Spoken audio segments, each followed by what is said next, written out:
سیدن سید، ماں بھی پاکیزہ باپ بھی، یہ دو نسلہ قسم نہ سید نہیں،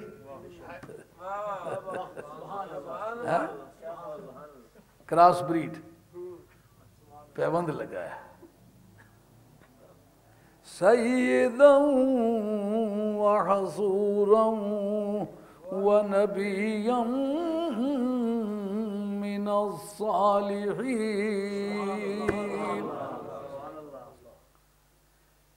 جی اگر وہ کوئی ناجائز کام کرتے تو رب کریم اس پہ ڈانٹ دیتا۔ انہوں نے کہا زکریا 100 برس ہو گئے یہ دعا مانگتے ہوئے، لیکن آج جس مقام پر کھڑے ہو کے مانگی ہے نا، تو کیا یاد کرے گا کہ ولی کا ٹھکانہ بھی کوئی چیز ہوتا ہے۔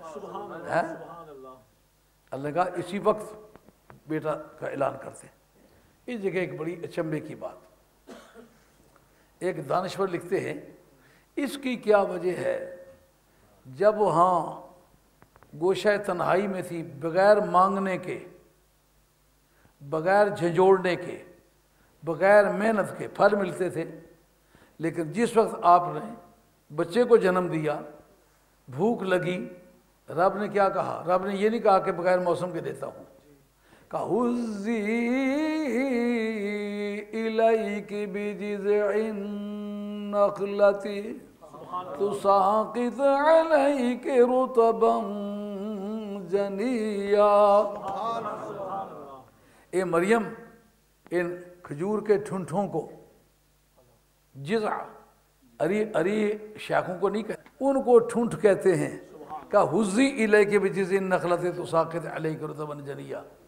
مریم ان ٹھنٹھوں کو پکڑ کے ہلا، تجھ پر تر کھجوریں گرے گی۔ اس جگہ وہ اعتراض کرتے ہیں اب وقت تھا کہ بغیر ہلانے کے دیتا،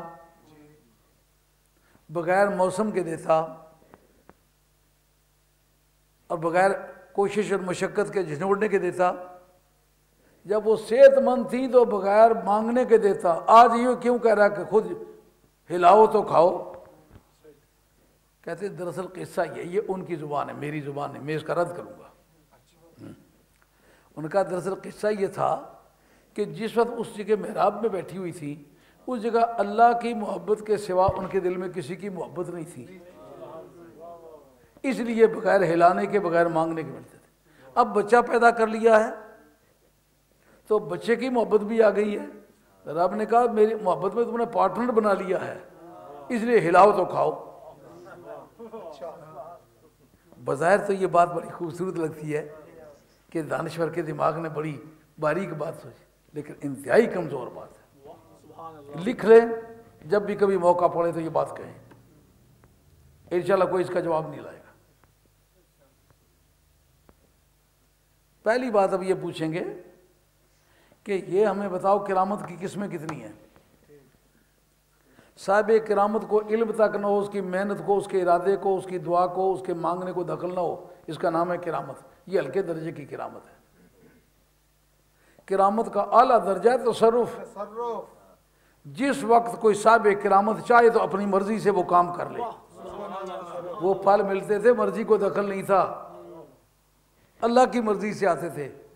کہا اے مریم جب تو اس مکان کے اندر تھی تو تیرے پاس محبت والا تھا ہی کوئی نہیں، محبت تو کس سے کرتی؟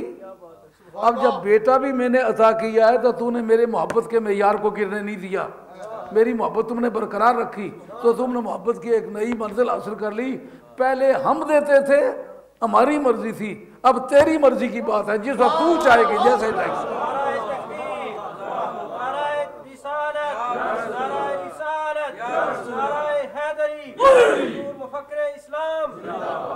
پہلے کرامت تھی، یہ تصرف ہے۔ اب تمہارے استنتاج پر مجھے یہ اعتراض ہے، کوئی بھی ناپ تول ایسا بتلاؤ کہ نبی کی محبت وجہ زوال مرتبہ ہو سکتی ہے؟ محبت نبی کی ہو اور مرتبے میں زوال کا ذریعہ ہو، عیسیٰ علیہ السلام پیغمبر ہیں، ان کی محبت ہو اور جناب مریم کا مرتبہ گر جائے؟ نہیں، نبی کی محبت سے ولایتیں ملتی ہیں، مرتبے میں ترقی ہوتی ہے۔ جب محبت میں فرق آئے تو مرتبے میں فرق آ جاتا ہے. جس کی محبت وجہ کمال مرتبہ ہے اس کو آپ زوال مرتبہ کے لیے استعمال کریں, کہاں کی بات ہے. تو آج کی اس نشست میں نے آپ کے سامنے اتنا مسئلہ عرض کیا ہے کہ شاعر اللہ کی بیک گراؤنڈ کیا ہوتی ہے. اللہ کے بندوں سے تعلق, جناب مریم سے اس مقام نے تعلق رکھا, شاعر اللہ بن گیا. بدنا کو مینا کی طرف منہ کر کے چھوڑا, شاعر اللہ بن گیا. جناب سیدہ حاجرہ جس مقام پر قدم رکھا وہ شاعر اللہ بن گیا. اس لیے آج تک علماء تفسیر کا یہ عقیدہ ہے کہ جتنے بھی اولیاء اللہ ہیں, جتنے بھی آل اللہ ہیں, جتنے بھی پاک لوگوں کی درس گاہیں ہیں, عبادت گاہیں ہیں, چلا گاہیں ہیں, بیٹھکیں ہیں, وہ ساری کی ساری شاعر اللہ میں سے. لفظ بیٹھک میں استعمال کر گیا ہوں, آپ تو سوچیں کہاں لکھا ہوا ہے. ہنالکا جو ہے یہ کیا بیٹھک ہی ہے نا, سمجھے. جو کہا لا اقسم بہذا البلد وانت حل بہذا البلد, اے میرے محبوب میں شہر کی قسم فرماتا ہوں ہاں آل کے آپ اس میں اترے ہوئے ہیں. یہ بیٹھک ہی ہے نا. اس کے برابر اب جب وہاں کوئی آدمی عبادت کرے تو ایک نماز کا درجہ لاکھ درجے کے برابر, تو پھر زیادہ برکت والی بات کون سی ہوئی, سرکار کی بیٹھک ہوئی نا. آئی بات کر سی میں. تو یہ آج کے مسائل تھے جو آپ کے سامنے عرض کیے. اب دعا کرو کہ اللہ تعالیٰ یہ عالم پیری ہے اس کا خاتمہ سلامتی ایمان کے ساتھ گزارے, اور اللہ تعالیٰ خاتمہ سچے دین پر کرے.